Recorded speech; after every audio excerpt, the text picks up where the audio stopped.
Welcome to Mirzapur গোড়াইল। আজকে আমরা আছি গোড়াইল প্রাথমিক বিদ্যালয় প্রাঙ্গণে।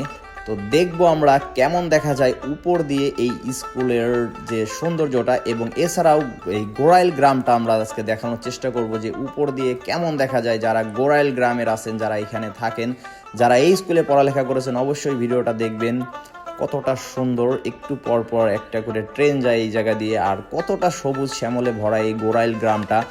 তো সচরাচর কিন্তু আপনারা এইভাবে দেখতে পারেন না উপর দিয়ে কেমন দেখা যায়। তো একটু প্রচেষ্টা আমাদের আপনাদের মাঝে শেয়ার করার, আপনাদের গ্রামের যে দৃশ্যটা, এছাড়াও যারা এই স্কুলে পড়ালেখা করছেন আপনাদের কিছু পুরানো স্মৃতি যাতে আমরা ফেরত দিতে পারি, এটাই আমাদের চেষ্টা। তো দেখতে থাকেন অপরূপ সৌন্দর্য ভরা গোড়াইল গ্রাম এবং গোড়াইল প্রাথমিক বিদ্যালয় প্রাঙ্গণ।